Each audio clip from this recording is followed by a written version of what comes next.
And speaking of coaches, obviously, on the side of Team Liquid, they have someone like Zeus now, who seems to have had positive change, an impact on the team. But regardless, we are ready for game number 1 here in our first best of 5 of the Western Clash. Fnatic goes up against Team Liquid. This series is a big one, boys. I don't know about you guys, but the fact that the map 1 is on Cursed Hollow is kind of a statement. I'm curious to see how Fnatic responds to the potential Vikings, whether they give the respect in the draft to ban it, or if they feel like the execution against Tempo Storm had flaws and that they could play against it. Yeah, I mean, for both teams, it's actually their top 3 pick when it comes to choosing those battlegrounds, and both repping a 69% win rate on this battleground in particular. But yeah, the big talking point is TLV has gone, Abathur's taken away. Well, there we go. Fnatic surely had to anticipate that.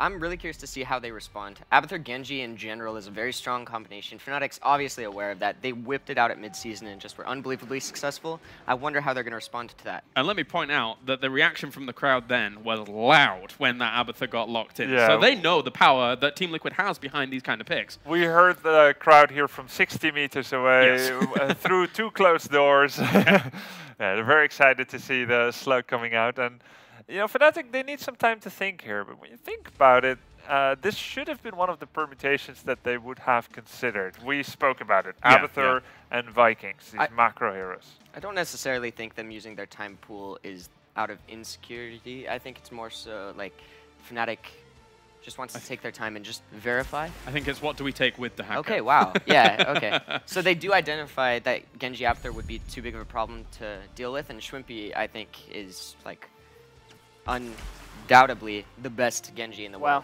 Yeah, I mean, I was anticipating a Dahaka. It had to come, otherwise it was just going to get banned away. The Genji could have been a flex between that or the Greyman, but they feel that they have the potential to take that, and they want to deny it from the Abathur, which will now be empowering that Illidan. I just want to point out the speed with which Team Liquid is picking is, so far, it's a really good thing, with a small caveat. It's a really good thing because it shows that they've prepared for many different permutations, that nothing has surprised them so far, and that they're getting exactly what they want. Yes. But if you end up losing this match in a way that feels bad as Team Liquid, where your most carefully laid out plans do not come to fruition, then that is a difficult blow to absorb potentially. Definitely. It feels like the Illidan locked in this early. You know, Dartmok is very keen about playing the hero, it feels. So for them to actually put him on a comfort as fast as possible seems like a strength for them. But as you mentioned, you know, there could be that if they do go blow for blow in this game and do lose out, that could stunt their growth. Because now you're telling yourself, okay, we're getting exactly what we're wanting. This was our plan. Nice. Nice. And then if you lose, it's like, oh, well, our plans doesn't work. So it's very different from a random, spontaneous loss of a more organic draft. I love the amount of respect we're seeing in the ban phase that Fnatic is showing to Team Liquid. Banning out the Lost Vikings shows a lot of respect to Haswabs and Team Liquid in general, and I feel like the Lunara ban reflects that as well. Not necessarily towards Hasu, but towards Team Liquid in general. They've forever prioritized Lunara. Like, thinking back again to the 2016 Spring Championship, they first started innovating that hero, and I've always stuck with it and loved it. I think it's really cool. Anubarak getting banned as well, just inherent synergy with the Genji doesn't surprise me. Breeze is phenomenal at that hero. I mean, Lunara on both sides has been not only like innovated, but also contested. You know, you mentioned with Team Liquid, it used to be that Stitches Lunara back in Tour, and then for Fnatic, remember the times of Tomb of the Spider Queen when they had the Lunara with that kind of solo Tassadar. Long time ago, but... Yeah, I just want to bring the attention to the draft in terms of these next 2 picks for Fnatic. Oriel is still available. Cassia being a direct response also to the Illidan is still there. We've seen Quack play a lot of Greyman, but recently transitioning into the Cassia as Illidan has risen in that popularity. And Oriel, I suppose with the Aegis, is a skill matchup against Illidan to deal with that hunt. All right, what are we thinking now for Fnatic? Yeah, I'm struggling. I don't know what the optimal picks here are from them. As far as the support game goes, most supports, Rhaegar, most supports in this situation are particularly vulnerable to Illidan Abathur. I do like the ETC though. It kind of like provides a bit of a safety net for the Rhaegar. The Illidan won't be able to easily access the backline when he has to deal with a Dahaka and an ETC. Does it force more responses from Team Liquid than just a Brightwing now? Do they have to kind of pay more respect here to the ETC? I mean, double support is something Team Liquid always likes. Brightwing doesn't have controllable healing that well. I do think we'll see another support coming out. Tassadar still available. Wouldn't make Yeah, wouldn't be very surprising. Can even do Ariel and don't play tank, like Ariel and another damage dealer, potentially. I'd love to see that. That would be very interesting. They did that before, didn't they? They played that once in the phase 2. Just with actually, I think it was Blumby on Tassadar, of all people. One thing that I think is a bit suspect is ETC being picked on the 3-4 rotation. Yeah. I think it means Fnatic's hiding something. Alternatively, they'd want to hide their tank for last pick, but showing ETC early is really interesting. Oh, Tyrael's a hero we haven't seen at all this tournament so Right, far. we're talking about the sanctification, how that can interact, but they seem to find that that's going to be the case here. Potentially just a direct response to the ETC, looking just to sit on the point and deal out damage. Just great on the map as well. I mean, I think we've seen Team Liquid in I think it was the previous Western Clash, I can't quite recall, going up against them and just controlling the bottom boss. Tyrael being a huge, huge factor about that. And that looks like some counter boss control potentially coming in with a Falstad. Yeah, Holy Ground from Tyrael, his level 16 ability is boss control, so is Mighty Ghost for Falstad. And like Glaring was alluding to, the ETC pick in that rotation meant they wanted to flex their damage pick. Yeah. Because you have a choice. Do you counter the Abathur effect, or do you counter the Illidan effect? Cassia would be to counter Illidan, Falstad to counter Abathur. Yep. I love that Interesting choices. mentality. Yeah. The mentality of Fnatic throughout this entire draft is let's respect Liquid, let's see what they do, and let's be as reactive in the draft as we possibly can. So honestly, I love the way Fnatic approached this draft in Game 1. All right, boys, I'm going to put you on the spot. It's getting serious now here in the tournament. What do we think of the draft? Who's coming out with the win in game number 1? I mean, I'm just looking at the Fnatic draft. I think they've just got what they want, especially with Quack on the Falstad. He's always so comfortable on that hero, especially for the map. And we talk about the tier with the Holy Ground, but I think with the Gust potential, the way Fnatic like to set up with the aggressiveness, I think they've got this one in the bag. Grubby? Yeah, I think Fnatic is the best team in the world at leveraging globals that we have ever seen. They have 2 of it. I think they're going to do great with it. I would like to believe in Team Liquid, but I do not feel a lot of power from their draft. I hope to be proven wrong and that we get a close game, but I think Fnatic. Shot thoughts, Glau? For me, I just feel like Fnatic, every single one of their players is on a comfort hero. And the fact that they were able to get 5 comfort heroes when showing so much respect to Team Liquid in the draft is so impressive. So I obviously favor Fnatic here, but Team Liquid can't count them out. They got a draft they wanted. They got the Abathur, they got the Illidan for Darkmok, and he's always got the chance to just put on a spectacular performance, but overall I favor Fnatic. All right, thank you very much, boys. Check in with you later. For now, we are ready to go over to the commentary team here for game number 1 between Fnatic and Team Liquid. Thank you, Caleris. A series that is both timeless and always amazing. We are getting Team Liquid versus Fnatic to kick off day number 2, and oh my gosh, Trixler, this crowd is so hyped for this match. They are ready for it, and they should be. I think amazing is a great word to put on these two teams. They always go to the wire, always a Game 5. The last time these two met up, they went to Game 5 with Fnatic, just barely etching out. And we do have, from our analysis, a mention of Fnatic having a team of comforts here, and that's very, very true. Definitely. But the same thing can be said here for Team Liquid. Tychus, although he hasn't been in the meta for a while, he is a hero that Team Liquid runs exceptionally well. Remember in the first few weeks in HGC when Tychus fell down pretty hard and aggressively? Team Liquid was the only team still running him and getting a win consistently. He'll be able to provide siege, but let's introduce our teams. In the blue, our reigning world champions from the mid-season brawl, we've got Fnatic, with Smexy playing Rhaegar, Dahaka played by Wubby, Breeze playing ETC, Schwimpy playing Genji, and Quacknix playing Falstad. And the right side in the red, it's going to be Team Liquid. Nurok on Tychus, Blumby on Tyrael, Splendor playing Brightwing, Darkmok on Illidan, and Hasuab on Abathur. And you've got to be excited for Darkmok on Illidan. Always. Darkmok playing Illidan was one thing that really shined in the beginnings of Phase 2. They were getting a lot of picks or kills with him early on, and the aggression that Team Liquid can provide when they get this kind of draft is impeccable. And I wanted to ask, we talked about sanctification. Do you think there's any room that we have something like a Hunt plus Judgment versus what Fnatic have? Obviously, there is the Rhaegar for a cleanse. There is a possibility. Granted, the cleanse is definitely a big deterrent, and one that you have to be aware of. Also, ETC being there as a disruption to prevent the opposing team from walking forward can be a deterrent. Sanctification is probably the way to go. It just really helps and bolster that Illidan, diving forward, jumping onto a member, diving in, getting that sanctification to keep them alive for a long time and allow Brightwing to get out a couple more heals. However, there is always a thought process of a Judgment into a Hunt, into a Polymorph follow-up as well. If you can have the coordination, which Team Liquid does, you can get a pickup. Nice Polymorph to make sure to stop the aggression on Darkmok as we start out with the laning phase on Cursed Hollow. And that Tychus pick is going to really help when it comes to sieging down structures when they decide it's time to siege. Now Breeze is starting to come in. Darkmok sniffs this out.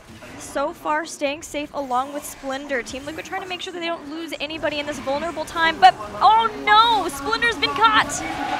Breeze came in with the power slide, and Quatnix with the perfect setup on the hammering comes in and applies pressure, and Brightwing will fall. Now, she'll be able to phase shift back in. Splendor will be back, but still first blood and a tempo has been set by Fnatic, and this is one of the things that can really make them excel. They do it in a majority of their matches. They come out and get aggressive kills with ETC, which can really make you sit back and play a little bit more reclined as a team. And Team Liquid, they don't really want to do much until level 10 anyways.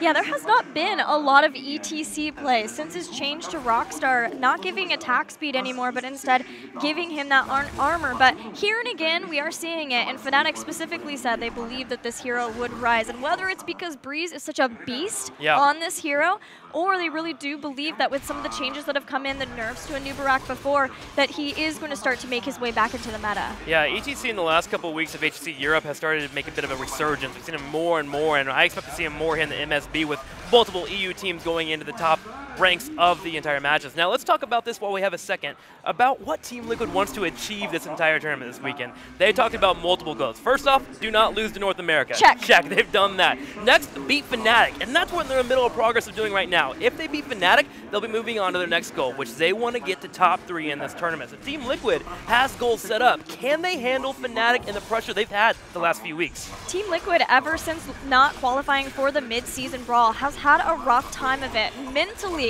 they haven't always been there together, sort of sometimes even not necessarily at each other's throats, but not finding the same kind of synergy with each other that they've had before in the past. But having a boot camp and a reset in mentality, as well as getting their coach in Zeus, has really helped them start to find some consistency. And they believe that they're going to show a lot of consistency here at this event because they feel like they just open up so much more as a team when they play on a LAN. They love playing in front of a crowd. That is very true. And let's go and talk about strategy here for a second. This tribute's been up for about 40 seconds in the top right corner. So far, with the poke coming in from Brightwing, and of course Kyriel being in that top lane as well, they've had the ability to slow down Fnatic's grabbing at the tribute.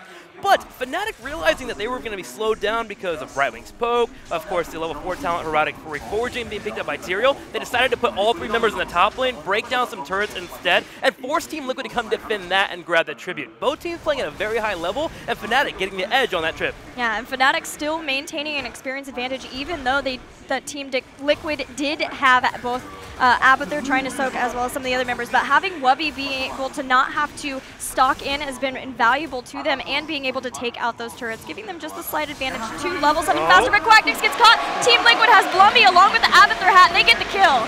Loving it. Blow for both of our teams. This will give an opportunity for Team Liquid to make an aggressive maneuver down here at the bottom. They dive past the turret and break down both of them. But here's Breeze on the rotation in for a flank. Can he get Splendor? Splendor's low in health, and Splendor will fall, but here comes Genji as well as Darkmonk is trying to make it a trade. He was hoping that he could trade it out, but Genji getting in just in time, and Breeze with his perfect control once again with ETC. Darkmonk goes in one last time, but the drag connects, and Wubby takes him out. Wubby read him like a book, man. He went to the library and he teched out Darkmonk, and he was able to pick up the drag, pull him underneath the tower, and get the kill. Fnatic earning 2 kills there, now up 3-1, and we also had a second tribute spawn during there. Team Liquid did grab it, but they have to watch out the top. Gosh, these drags, once again, Wubby just goes in, finds Tychus too, and Splendor can't get there in time, trying to get the heals, hoping that he can keep Nurok alive. Splendor is doing his absolute best, but Fnatic playing this type of style that we know they love to play so well. They're everywhere. They thrive in chaos, and you see the results. 9.5 in experience soon here for them, while Team Liquid is at 8.5. Team Liquid will have a chance here to maybe fight for the next tribute, but if it doesn't come soon enough, they may have to give it up, and they're going to be in a really poor spot where a boss can be ran down by Fnatic, they can force a fort with their multiple globals, or even move in for an aggressive play to pick off members of Team Liquid. Team Liquid at least are using the fact that they have Illidan as a mercenary hero along with Immolation to try to get some mercenary presence on the battleground for that tribute, but it's not coming in time, and Fnatic are dangerously close to heroic abilities, and just as it spawns. It is in a location that suits Fnatic really well, and Fnatic are going to get their bruisers as well, but Team Liquid will just have to stay in the lanes and work their way toward heroics. Oh, I love this. Fnatic in the top right, they have Wubby checking out the boss. Yes. Typically one of the major plays that will happen here is that you know know your opponent is ahead, and they're going to move in for their own boss. So you'll try and sneak yours on the side. So Wubby being in the top right corner automatically deters that from happening. Fnatic now has the chance to do whatever they would like on the map. They still have a little bit more time here before that 10 hits with Team Liquid. He's trying to scare away Splendor as best as he can, but he's the one who will be hit by the collapse. Blumby hoping for body blocks. Darkmonk's going to come in to help along with that too. He's starting the Essence to be able to heal himself back up. Emerald win, but he burrows to get away. Polymorph coming in just slightly too late. Wubby will stay alive. Team Liquid making a couple mistakes in that fight, and also the massive burrow from Wubby was enough to turn that around. They wasted Emerald, Win, and Hunt on Wubby right when he burrowed down. And now Fnatic hoping to turn it around, comes up in the top right corner, puts pressure on Team Liquid, and gets them behind underneath their fort. And Trixler, all this time in the bottom lane, Smexy and Quacknix have been bringing the siege against Nurok, keeping him back, taking out a tower, and furthering their lead. They've got Breeze in the mid, never overcommitting resources, doing just enough to cause chaos for Team Liquid, maybe burn some resources like Emerald Wen, like the Hunt, and then meanwhile, they have their sights set on bigger goals, taking out structures and opening up a win condition. Well, they have one more goal they can try and achieve here, is they can move in for the tribute that has spawned, and they're already aggressively positioning to grab the tribute. Blumby will be here on the right with Brightwing phase shifting in and an Abathur hat to be able to help deter that, slow it down for the moment, while Quacknix begins the channel. Nurok's hoping that he can go off to the side. Smexy is there and sees this, and Quacknix could turn. In fact, they do with the Gust turnaround, take him out before the Odin can drop. Ty gets blown up there. Hostile to be on the back left of the Abathur clone, but they're looking at Illidan. They hit the isolation on him. He can't escape here. Finally, he's able to get away at the last second here, keeping in the retreat, and Fnatic will push Team Liquid off of the tribute and start the channel. Hasselhoff has done his very best to delay this even longer, but it's still 8 seconds until Tychus is back. Fnatic gets a curse, the first curse of the game going to them, and let's see how much they can do with it. Oh man, it's going to be a difficult defense, especially with all the globals being on the field. You're already seeing Fnatic spread out. Wubby's in the middle, he can rotate the top here after he clears out the lane if he would like. You have False that can flow into the fight as well. Genji and HGC next to each other. They're breaking down these forts and they're opening up the map, which makes globals that much better. Yeah, they can use all of those globals. They just want to make sure they don't get spread too thin, and Team Liquid find a place where they can hunt in along with Brightwing. There's still a possibility that Team Liquid can catch people, and Fnatic have enough of a lead that they don't want to start sacrificing people for staggered deaths as death timers get longer. They're going to use 4 people to siege down in the bottom. They have Wubby hanging out, trying to push the lanes between mid and top, but making sure that they keep several members together so they don't get caught by the picks of Team Liquid. Fnatic has a massive lead right now, 13-12, a full talent advantage, about to break down another fort in the top right, which will be great for them. Now, don't forget, Team Liquid has that 10 power spike, but they also get better with 13 and level 16. Abathur and Illidan synergize very well with their talents becoming unlocked. Ooh, man, a third fort even be taken down here as Fnatic takes this curse and they run away with it. Wow, well done by them. With 13 advantage, they can step right toward their boss. The Nests are going to show this heading straight in to the boss, but what can Team Liquid really do? They are getting closer to 13, and 13 isn't the end-all be-all for fighting against a talent tier, so it may be that they feel like they have to fight here before they start losing out too much more. Well, they have a really good poke here, so they're able to keep harassing Fnatic, so Abathur can work on that 13. Yeah. His body's looking in the middle, he can look to the top there and soak with a hat as well. So Team Liquid does not mind disrupting Fnatic, and they're doing a pretty good job at it. Look at this, Fnatic's hoping to even move in for an engage. Breeze came around for a flank, but Team Liquid does not give them the opportunity. Finally, Fnatic starts the boss. This is a bait. Team Liquid, come fight us before 13 hits. Now Wubby goes out for the drag. Nurok gets away from it just in time. And again, Team Liquid know that they've pulled Fnatic off of the boss. It's going to be spotted, but Blumby is spotted by all of Fnatic. And again, the isolation comp with the mosh pit and the Gust takes out Tyrael. That mosh was pivotal. You wanted to stop its invocation, and they find a Brightwing too as the Fairy Dragon will fall. Her wings getting destroyed there, and Illidan just runs the top right corner for Team Liquid. This is their only chance to make something happen. Maybe move in for the boss or the Night Camp. They decided maybe the boss is a bit too much, and they got the Night Camp instead. Yeah, they never know if Fnatic might have wanted to rotate back around instead, and Dahaka is hanging out, checking to see if that's the case. He's going to head straight up to the boss to check on that. Not seeing that there, they know exactly where Team Liquid are, but Trixler, you can see one of the biggest strengths of Fnatic, if not the biggest, is they have the ability to take out any target they find. Their synergy and their ability to execute, their patience with heroics, knowing exactly how many resources need to be used, they always end up getting the pick that they go after. And that's not always the case with teams. It's something that Fnatic excels at. They know they can do this no matter if it's a Brightwing or an even tankier tank than Tyrael. Yeah, a lot of teams wait for opportunities, but Fnatic, they create opportunities. They've done it time and time again, and they're doing it here against Team Liquid. Now, Team Liquid, although we did have Tyrael die earlier, the good news is he didn't use Sanctification. So there is a chance for them to move in here and fight for this boss, and Team Liquid will do so. They're here on the left. Mighty Gust is up and available, so that Sanctification will have to be on point. But that does mean that there is Odin. only Giants and Abathur defending versus the boss for now. Odin drops down, and we've got the clone 2, Sanctification on the point. But the boss hasn't been taken down yet. Ancestral Healing keeps Schwimpy alive. He may be looking for resets here, Trixler. They're moving straight on in. Blumby on the left side. Big swipe from Genji, though. He's bringing 2 out. Emerald Wind will be used. Blumby trying to go for it, but Breeze will knock back Tyrael. Ice Block will not be able to save you this time. Splendor, 3 kills already. Only Nurok and, of course, Abathur surviving. Smexy goes in for the buff fight, drops down the Earth Grass Totem. Nurok is blown up. All 4 members down for Team Liquid. Only an Abathur left. 1 lone slug. 16 of 14, and Fnatic is beating on the wall here in the top right corner of the keep for Team Liquid, and they're going to be able to spawn, but can they defend this push to the keep? I just don't know. They are 3 levels behind now at this point. They've used a lot of heroic abilities. There's no Sanctification. There's no Odin to try to poke down some of the members, look for holes, look to take somebody out. The keep will go down. The first keep of the game being taken out, opening up a way to the core for Fnatic. That's right, and Fnatic will take their advantage, and they don't mind moving across the map here. They don't have to force anything here. They'll force fights in the open where their globals can excel. Team Liquid defends the boss, but they are down a keep, down a 2. They want to get 16 before the next tribute is. The next tribute will be spawning, but they can give it up. Don't worry about it. Wait till you have that 16. Fight on even levels against your opponent. The issue for Team Liquid is that they do have this Abathur and they are going to hunt in on top of Dahaka, hoping that they can get the kill on that and start getting some of that comeback experience. But again, Wubby with these miracle drags, the Gust almost not making it, but again, a perfect mosh pit. Darkmonk's taken out, another is caught, and Splendor will be a next kill, 13 kills to 2.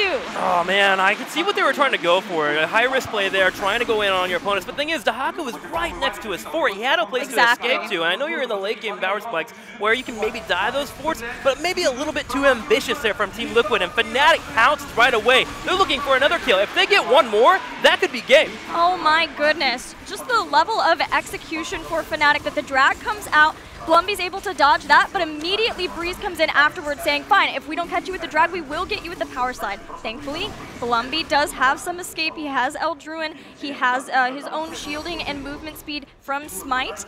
They know that if they can catch Fnatic, where Fnatic are closer to their base, they have a chase comp where they can try to chase down for a long time. Sure. Once they get 16, Holy Ground is going to help so much more with that as well. Yes, that's the big point. Holy Ground at level 16. It can be the difference between Team Liquid winning or losing a team fight, and they're trying to get that 16. They finally do get it with Abathur soaking. Can they delay Smexy? Smexy is not going to be delayed. He grabs this tribute, but the Holy Ground comes in. Team Liquid thinks it's their chance. This is the chance that they have to take. They've already lost a keep, and they're looking for the kill. But meanwhile, Abathur has already gone down. Schwimpy feeling very confident to move in. Splendor has to burn Emerald Wind to the disengage. Abathur just died to Giants in the top lane. Unfortunate for him. He was trying to soak with his body and gets picked off, and Team Liquid is down a member here. Every person getting low for Team Liquid. Fnatic going for the chase, and here is Schwimpy as he swifts right in. Schwimpy takes out 2. Brightwing and Nurok are down. The keep is falling. It was already low. Illidan's going to deal with the pressure in the top lane, but without the 3-level lead and 3 people down for 10 seconds at least until Abathur's back, Fnatic are confident to move on to the core and make their way to a win in Game 1. And they should be confident here. What is Blumby going to do? The core starts to fall down to 40, down to 30, down to 20, and Fnatic in this best-of-5 series will gain the first victory here against Team Liquid.